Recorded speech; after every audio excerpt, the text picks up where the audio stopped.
de shema obi bia kwa babiemba attention TV na abrante bia ye friend eye Hayford Kofi Buadi di boni bia ye ntimi hu se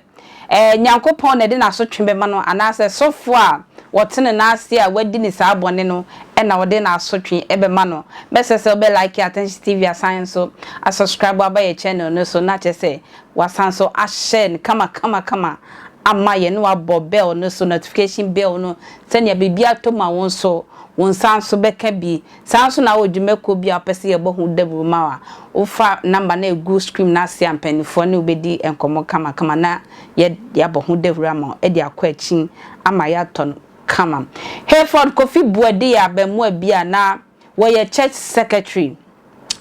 won kan ase oye asori no secretary musa asofo no ye ntimi nsam preachi anase ye nto ndum wie enye deliverance wie nsan kosi table ho enkan sika eni baabia sofo bi kro be sana tese sofo no oye into business most of asofo no bi wo ha won ma eyere mu ena kenkom musika moma won ni obi ani nkontabu but some of the asofo no so wo church secretary asori sika sam nyina ye won ya wo hwe so na ne ohwe so no ene saa Hayford Kofi Buadi na sabre nkwase asem asebe wadi wa asori wode anu odin Hayford ya bemu a wo ne yire ne mma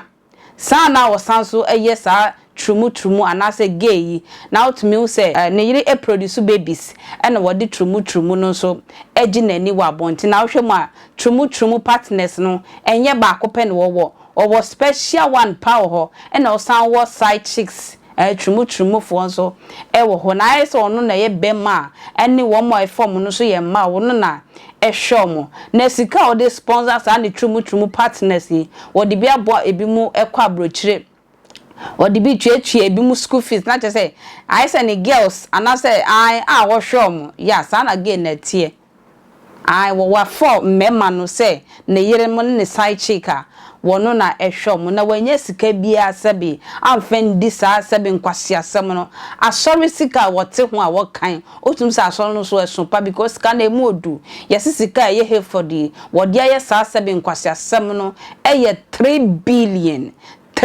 billion and odias say ayesa sabi nkwase ade we nyina achi efa ne ye achi ni trumu no ne awode aye na em say eye piece from 4 APM yendimu amanebo emra kakra bi ni di Hayford Kofi ba 25 years we are sorry secretary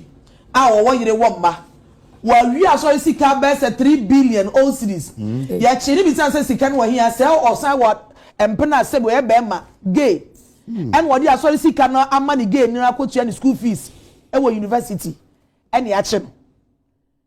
embra no akotua ni kwa de enke de ache no wasane ni yonko be ma na etwe mpena no ene ya che ntia wasam na the workata the new crusading guide e de abetu edwa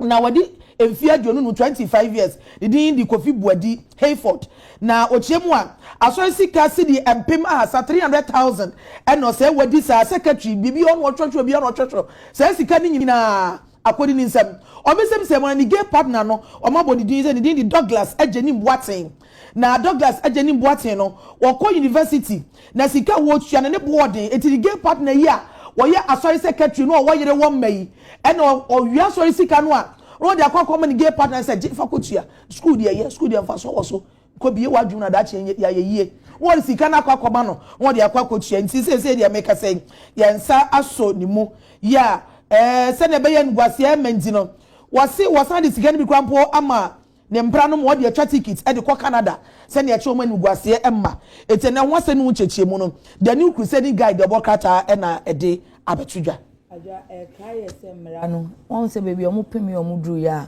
mpenda da kufu ado ensign nti ezisi ano ase ewu nti jisu onum sign sha ase foforo won se media da bia ya na mejina make asa ade no enye science bia na lawyer form wani ni ku na de ba kwa na eni omo ye nchechire omo kan se hia ka ho pa omo ya o se me ye bottom me ye up de bia de oye app no ye dia owo financial control ni sika asem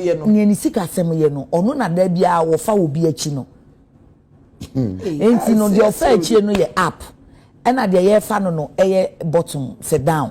Enti omo pese omo be ka me male me female. Nti omo kind of up and down. Up and down. Nti o say I play the bottom role. I play the up and down. I play the up role. Na jo be hwemu na no empanyinfo a omo wo sika. Ade omo wo sika ankasa. Ebi kura so san wo power. Ka ho. Nti omo di bracket. Omo di bracket. Nti memu ani bi ohonom a eye kom ekomani bre ahokyere nipa mu no enye saa na opese wo ye nanso nipa mi ho kyere me sabi si obedi mi to nanso obeto ka amame a obedi mi to nanso obesi fi amame a obedi mi to no obehwe mi school a ene me ne den yeti bi ho ba ya emra ne sesey mpanyifo no form da owi a na ode na law school owi a na ode no kwa abrochire yo mo Ghana ha asem we die na meka se bra yi Hayford se nyankopon na betwe na so se sofo nso e na be fa ngosra adom no because sika no wan fa nya adepa minim se Ghana se eye gain nso ye impossible no ye na den na chese nkrofo e da so a eye no osumase ye so man pani a wabesi so ye wa pa John Dramani ma me so se sa dwuma we die odo na besi from pa na ye gu ase efi o my Ghana ekwentwa makra